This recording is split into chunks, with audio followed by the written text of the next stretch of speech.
What up everybody, it's your girl July from Kickback Couture. Today I'm going to show you 4 mistakes people make when they're mixing. I'll also show you how to emulate your favorite mix engineers, your favorite producers, all that good stuff. Let's go. The first mistake is not making enough room for the bass. So I'm going to play this beat and you're going to be like, yo, what's going on? There's a lot going on. So the problem is I can't hear the individual instruments. There's a lot going on. So what we're going to do is go through and make sure everything has a high pass filter on it. Everything that needs it. So let's listen to this tambourine, for instance.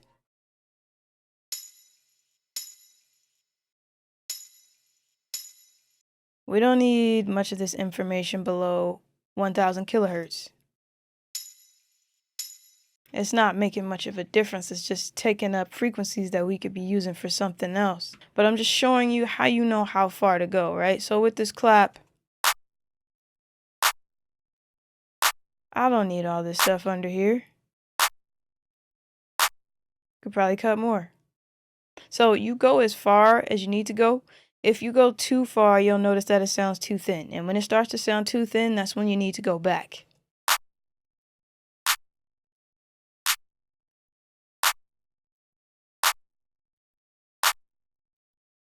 Also, when you're moving it, if you don't hear a difference, you're probably good to keep moving on up and get rid of some more frequencies. I'm going to leave it about right there, and I'm going to go through the rest of the beat.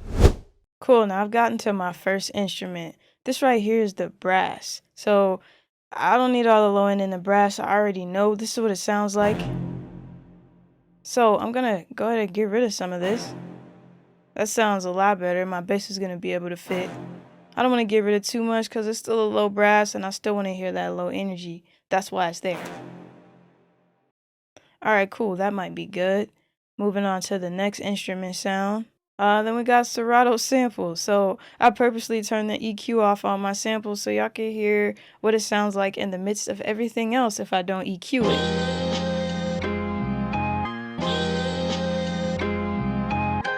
It has its own bass line. If your sample has its own bass line and you're not trying to replay it, even if you are trying to replay it, you probably need to cut it out. So that's much cleaner now. Alright, so I cut some of the end off of the low end so that I can fit my bass. I also cut some of the highs off so that it's not too piercing. It's really subtle there, and also I put a dip here for the actual vocal when there's a rapper on it.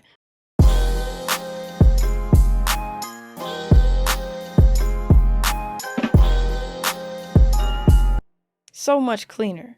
Alright, okay, so the next mistake producers make is underestimating the power of sidechain. Okay, so here's my 808, and to sidechain, I'm going to be using kick 2. And let me play it without this kickstart. Now this is a hard bass and a hard kick together. Now, rule of thumb, you should never have a hard kick and a hard bass. I mean, they add to each other and they punch, but it could be detrimental for a mix. That's that kick by itself. And that 808. That 808 has already got a kick to it by itself. The kick has enough time before the 808 starts coming up in volume, and you can see that. This yellow waveform that pops up, that's the kick. When it sounds like one sample, that's when you got your sidechain settings right, especially in hip hop. Because if it sounded like this, and we could hear a dip, that's a little bit too much, right? So you want to make sure that there's just enough time, and it's not too fast, but just enough time for them to like blend in with each other.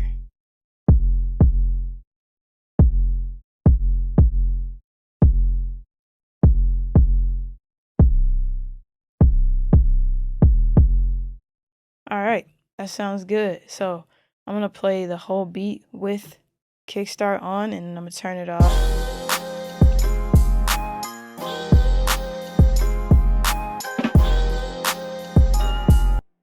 Off.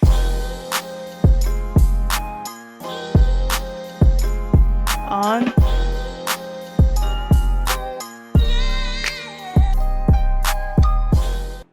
Now, we're very far from completing this mix, and we might not complete it within the 4 tips. I'm gonna have to save some for later. But the next one is not using a reference. There are a few ways you can reference tracks. A lot of you already have Ozone. Now, if you're using Ozone or Neutron, so I can open up Spotify, find a song that I want to reference, capture the spectrum.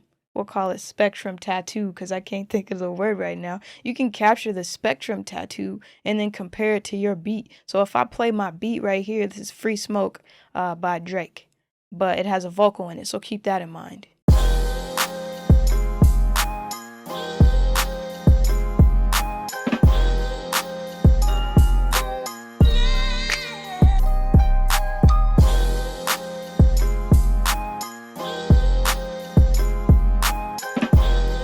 Okay, I also compared it to Rich Flex.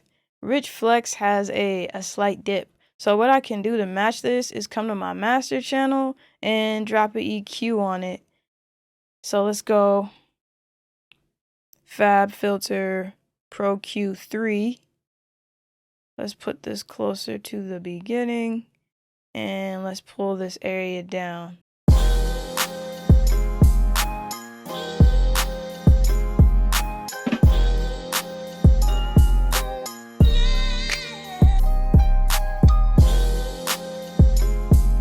So the data from Audio Lens feeds into Ozone and I can match whatever I would like to match by selecting the song that I captured.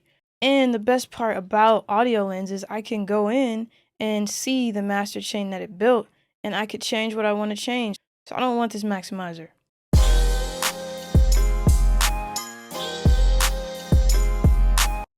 Might keep the imager. I can keep everything else, but I don't want that maximizer because I have my own process. That's the cool thing about Audio Lens or something like Adapter Metric AB. It gives you the ability to look at your beat versus the beat that you're trying to be like, or, you know, whatever you're trying to emulate, the producer, mix engineer you're trying to emulate in terms of the different factors that make up a mixed or mastered song. So I'll have the links to everything I'm using in this video in the description. Another mistake producers make is not using saturation as a color tool in their production. People use saturation for their 808s or to make their bass knock, but they never think to put it on other stuff just to color it. So I'm going to show you what my beat sounds like without my saturation.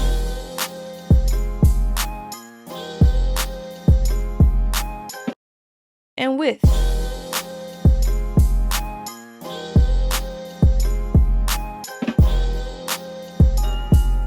This is Soundtoy's little radiator. It is a tube saturator. So I'm going to play it again and put it on bypass. I'm going to make it super drastic so y'all can hear what's happening. I'm going to tone it down to where I like it.